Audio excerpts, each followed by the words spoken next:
Meron na naman po tayong isang mainit na balita tungkol dito kay Bitcoin na bumabalot dito sa mundo ng cryptocurrency.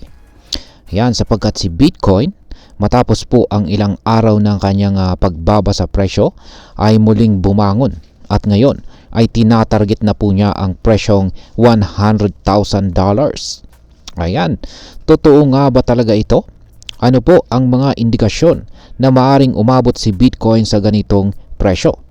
At higit po sa lahat ay paano po ito makakaapekto sa atin bilang mga Pinoy crypto traders at investors ni Bitcoin.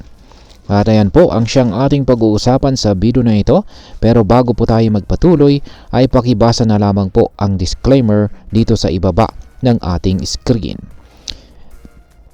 At ayan, sa nakaraang 24 oras, ang presyo po ni Bitcoin ay tumaas ng malaki. Ayon sa pinakabagong datos, kasalukuyan itong nakikipag-kalakalan or nakikipag-trade sa halagang $84,289.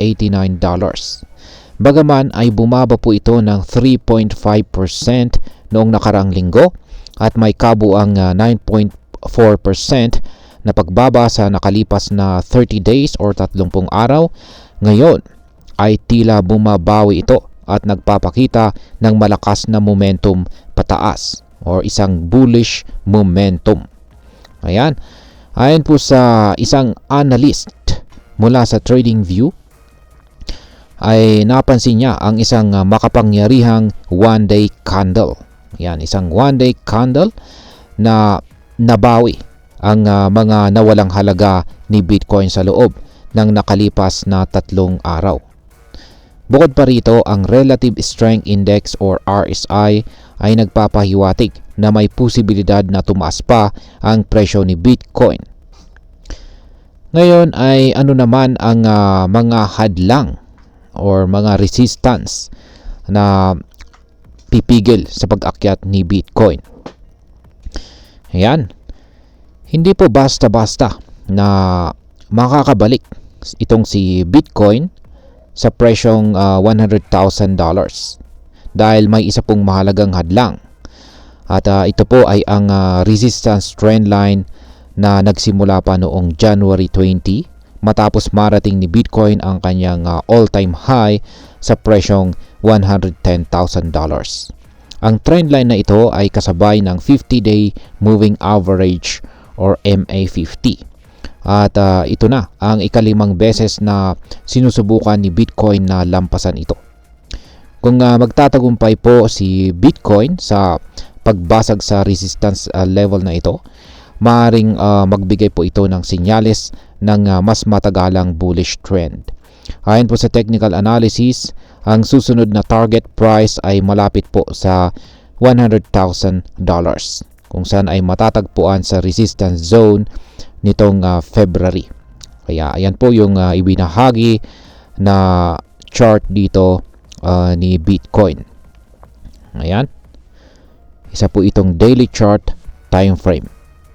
Ayan, nakikita natin dito yung tinutukoy po rito na resistance trend line. Yan po yung kulay puti na linya. At binilugan po rito. Yan, yung mga may bilog dyan, ayan po yung mga rejections.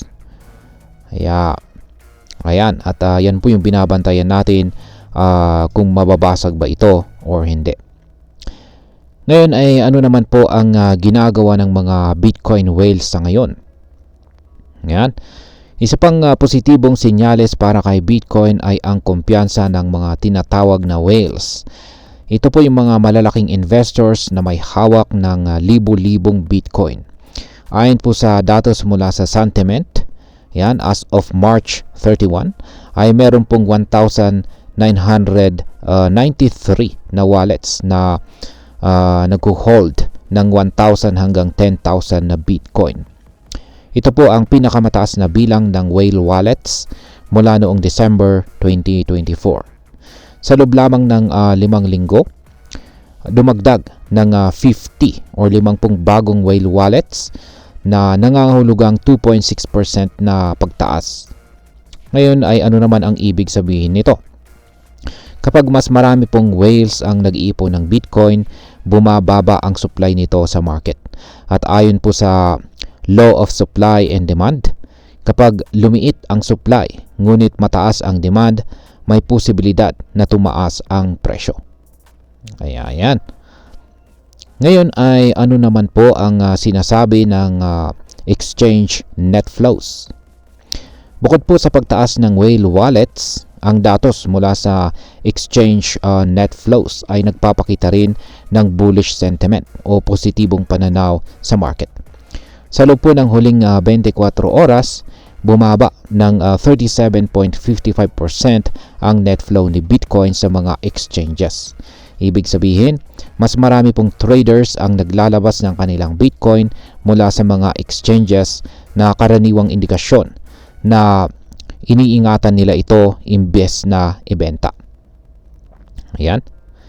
Sa loob po ng nakaraang 7 araw ay bumaba rin ang net flow ng 5.21%.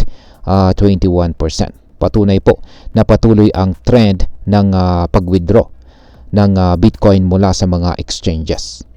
Kahit na sa loob ng 30 days or 30 araw ay may 37.10% na pagtaas sa exchange net flow na maaari pong magpahiwatig ng ilang pagbebenta. Ang kasalukuyang datos ay nagpapakita pa rin ng mas malakas na momentum para sa pagtaas ng presyo. At ayan, ano naman ang maaaring maging epekto nito para sa atin bilang mga Pinoy crypto traders at investors ni Bitcoin. Para sa atin, ang posibilidad po ni Bitcoin na umabot sa presyong $100,000 ay maaring magbigay ng malaking oportunidad para sa atin bilang mga investors at traders.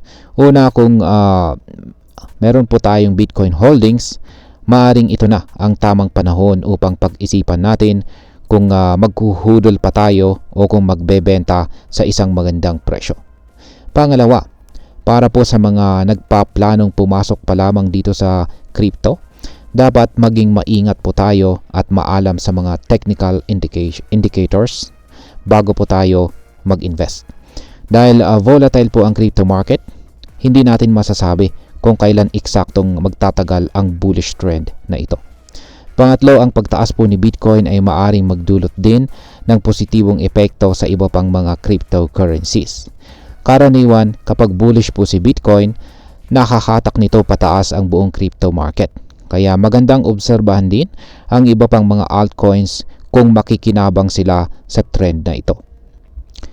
At ayan, bilang panghuli ay tataas nga ba talaga si Bitcoin sa $100,000?